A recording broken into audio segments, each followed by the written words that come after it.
मेरा गांव मेरा देश, देखते रहिए आपका संदेश। ताजा खबरों के साथ हवा सिंह चहल। हेलो दोस्तों, नमस्कार। मैं हवा सिंह चहल, संपादक आपका संदेश। दोस्तों, हरियाणा का राजनीतिक इतिहास में आप 21 भाग सुन चुके हो। आज मैं आपको 22वां भाग प्रस्तुत कर रहा हूं। तो बात फरवरी 2000 के चुनाव में इनेलो 47 सीटें जीतकर पूर्ण बहुमत से सरकार बना चुकी थी और ओम प्रकाश चौटाला इसके चीफ मिनिस्टर थे। तो उस टाइम में 2 नंबर पर आई थी कांग्रेस पार्टी। दोयम दर्जे की 21 सीटें जीतकर कांग्रेस पार्टी में फिर विपक्षी नेता बनने की होड़ लग गई।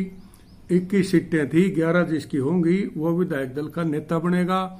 भूपेंद्र सिंह हुड्डा उस समय कलोई से और चौधरी भजनलाल आदमपुर से विधानसभा के चुनाव जीतकर दोनों विधानसभा में पहुंच चुके थे। और कांग्रेस की जो पहले भी सुरफटोबल रहा करती थी, वो दोनों कांग्रेस में सीएम के दावेदार हुआ करते और चुनाव में भी दोनों गुट खुलकर सामने आ चुके थे, जिसका भरपूर फायदा इनेलो प्रत्याशियों को मिला था। बात यहीं खत्म नहीं हुई। कांग्रेस की लड़ाई खुलकर सड़क पर आ गई।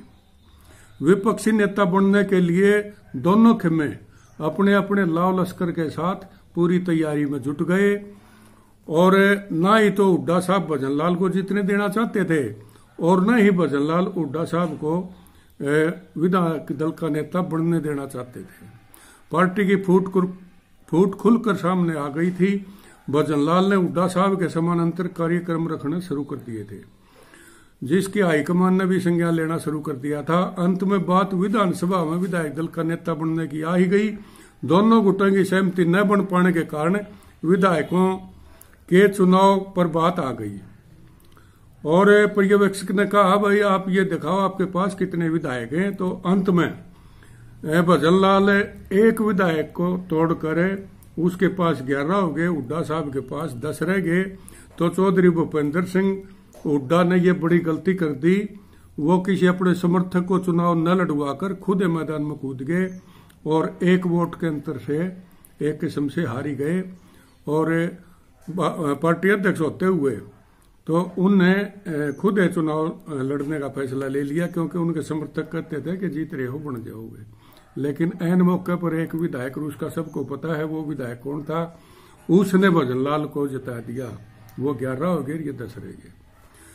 तो उसके बाद स्वयं पार्टी अध्यक्ष हुड्डा साहब थे और भजनलाल साथी राजनीतिक थे। हुड्डा साहब ने अपने किसी समर्थक नेताओं को चुनाव नहीं लड़वाया।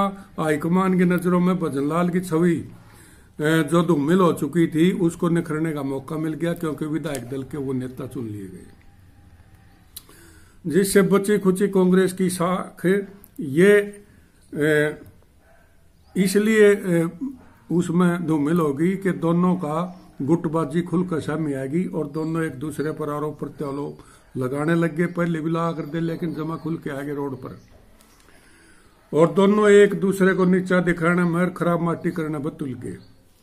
आखिरकार सोनिया दरबार में हुड्डा के नंबर बढ़ गए और हुड्डा ने हाईकमांड को ये शिकायत की कि भजनलाल पार्टी की किरकिरी करवाने लग रहे हैं और बिना ही किसी मंजूरी के कार्यक्रम कराने लग रहे हैं, जिससे मेरे को पता भी नहीं लगता और वहां पार्टी की बदनामी हो रही है।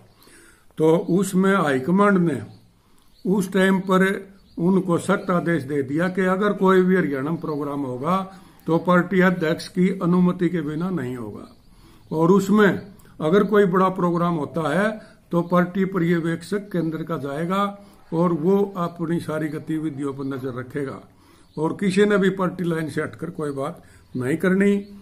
तो ये सारी बातें हो गई थी, लेकिन अब भजनलाल ने अपनी कुटिल चालें चलनी शुरू कर दी।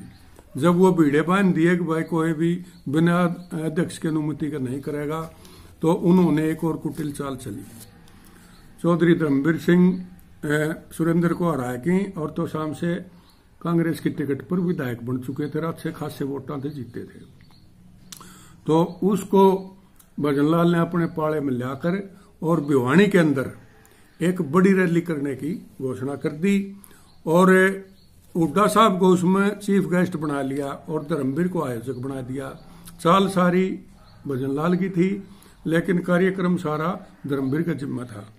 और धर्मवीर ने उस रैली में 4 मार्च 2001 को ये रैली आयोजित की गई थी और मैं भी उस रैली में था। भिवानी के करोड़ीमल पार्क में ये बहुत भारी भीड़ उस रैली में हुई थी। इस रैली में चौधरी भूपेंद्र सिंह हुड्डा और विधायक दल के नेता चौधरी भजनलाल और उस टाइम के प्रभारी मोतीलाल वोरा होया करते, वो भी हाईकमांड की तरफ से, पार्टी की तरफ से उस मंच पर आए थे और कांग्रेस के तमाम राज्य स्तरीय नेता मौजूद थे।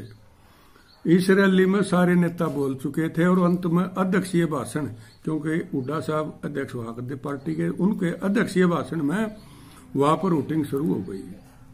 और वोटिंग शुरू इतनी होगी कि हुड्डा साहब ने आखिर में अपना अल्प भाषण देकर रैली की समाप्ति की घोषणा कर दी। और उसके बाद पार्टी ने संज्ञान लिया तो धर्मवीर सिंह ने यह कहकर पल्ला झाड़ लिया कि पार्टी के वर्करों के अलावा कुछ षड्यंत्रकारियों को रैली में घुसाए थे, जिनकी वजह से ये अव्यवस्था फैल गई। इस रैली के बाद कांग्रेस की एकता समाप्त हो गई। जो बची खुची रह रही थी वह भी पूरी तरह धोखे में बट गई और ना वो उसने नेता माने, ना उसके वर्कर उसने नेता माने। इस तरह ये बंटाधार कांग्रेस का हुआ। और उसके बाद हुड्डा साहब ने अपने पैर जमाए और इस रैली के बाद हुड्डा साहब ने अपना गुट को मजबूत करने की कोशिश रखी और अंततः हाईकमांड की नजर में हुड्डा साहब 1 नंबर पर रहे और भजनलाल को हाशिए पर धकेलने की पूरी कोशिश करी।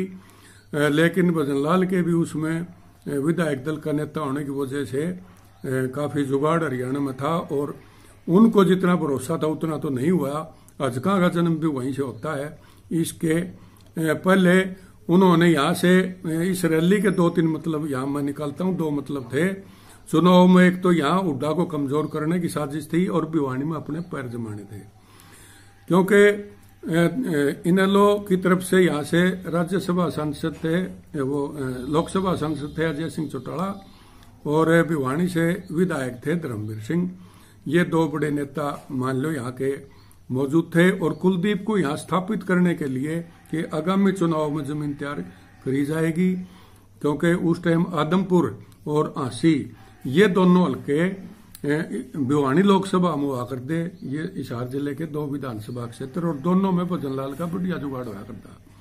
तो उन्होंने कुलदीप बिश्नोई के लिए ये जमीन तैयार करनी थी, इसलिए भिवानी की उस रैली के बाद ये जमीन उनकी तैयार करते करते और आखिरी में 2 बड़े जाटों के मुकाबले में कुलदीप बिश्नोई को यहाँ से कैंडिडेट उतार कर और भजनलाल ने उसको न केवल जिताया बल्कि उसकी आगामी राजनीति के लिए उसको नेता तैयार कर लिया।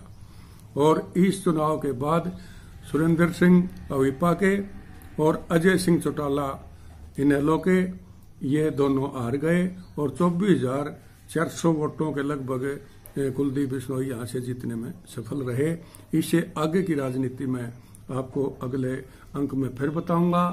अभी तक आपने 22वां अंक याद सुना है, 23वें अंक का इंतजार कीजिए। तब तक आपका संदेश चैनल अगर सब्सक्राइब नहीं किया सब्सक्राइब करो।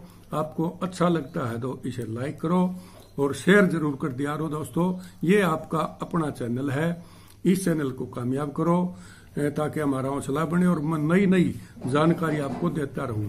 ऐसी बारीकी से मैं आपको जानकारी देना चाहता हूं जो अभी तक आपने न किसी रिकॉर्ड में पढ़ी होंगी और न ही किसी नेता से सुनी होंगी। सच्चाई है और बिल्कुल खोद खोद कर, क्योंकि मैं उस टाइम पर भी परिपक्व था और राजनीतिक विश्लेषक के तौर पर बारीकी से नजर रखता था और हर मेन घटना राजनीति की मैं अपनी डायरी में नोट करता था।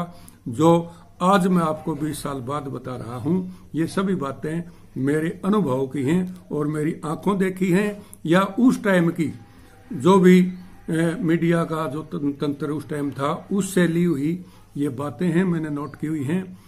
और अगले अंक का इंतजार कीजिए। भाग नंबर 23 में आपका स्वागत है और इस चैनल को सब्सक्राइब जरूर कर लीजिए। दोस्तों, आज इतना ही। नमस्कार, जय हिंद। जल्दी ही आपको 23वां अंक